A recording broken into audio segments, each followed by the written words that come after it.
We're continuing on section 15.6, change of variables.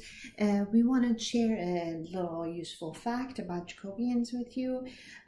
So let's say we're trying a transformation g of u and v equal to x and y.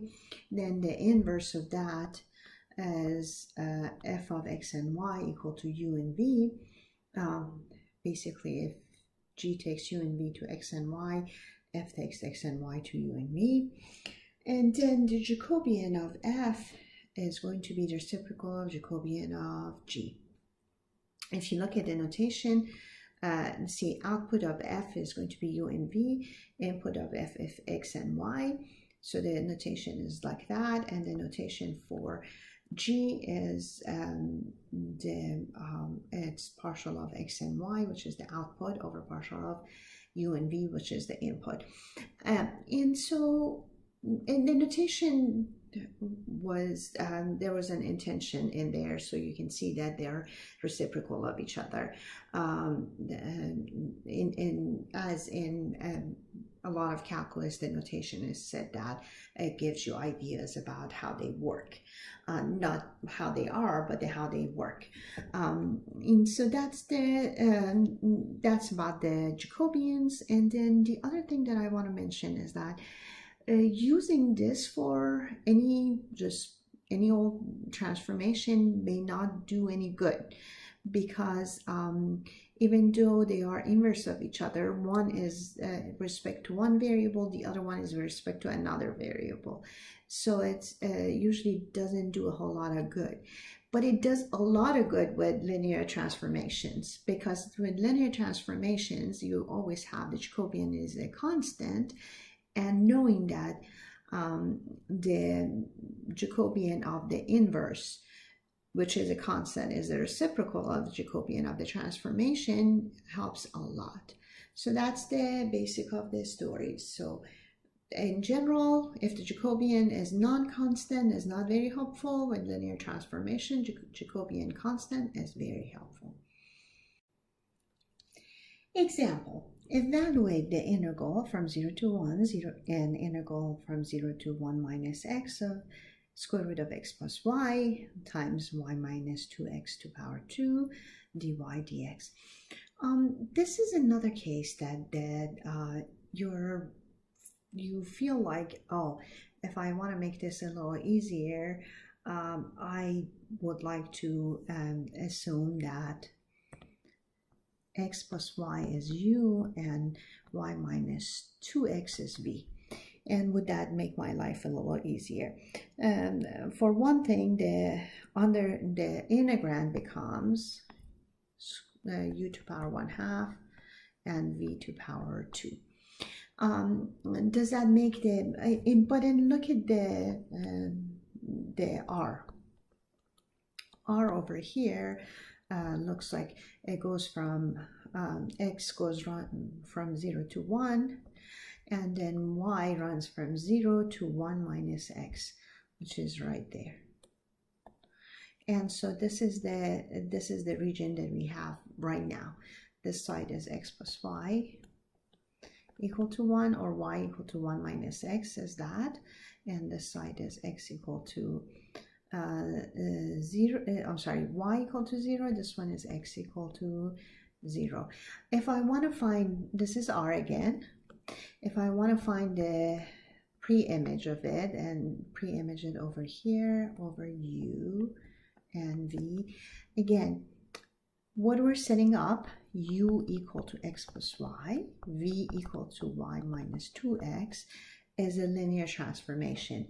G of x and y equal to x plus y and y. I'm sorry, the other way around. What we're saying is G inverse of x and y is equal to x plus y and y minus 2x, which this part is u, this part is v. And so this is a linear transformation. If the inverse is a linear transformation, the transformation itself is a linear transformation. So I can think about just finding these 3 points, the preimage of these 3 points, which here is 1 and 0. Plug it into here, I get 1 and negative 2.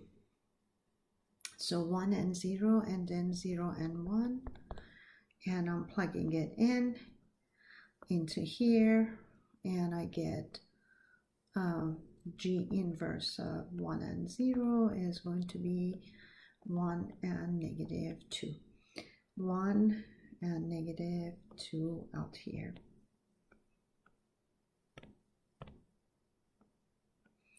And then the next thing that I want to find is the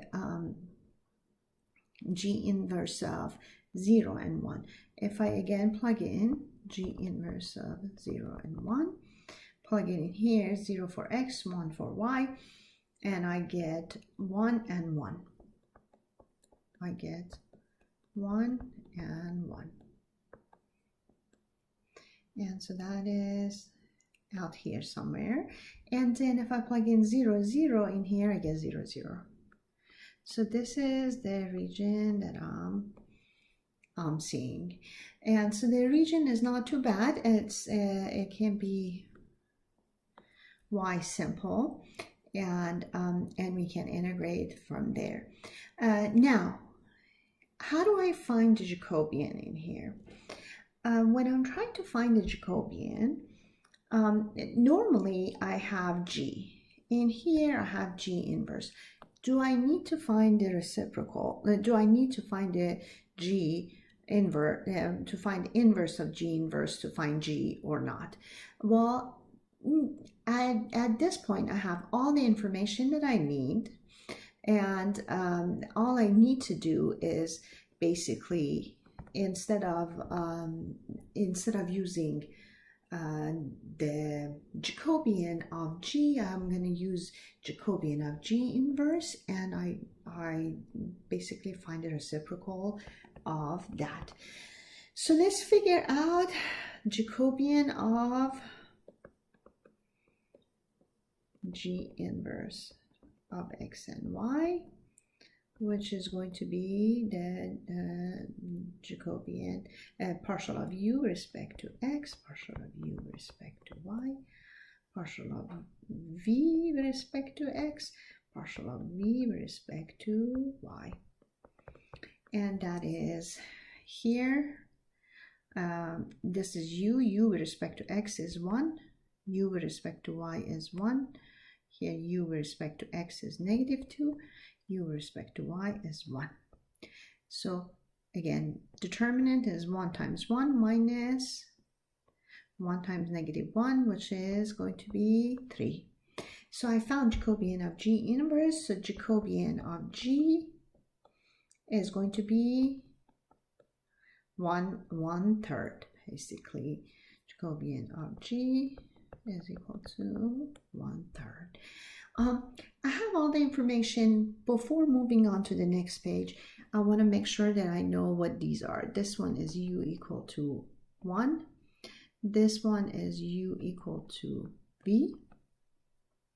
This one is u equal to v equal to negative 2u.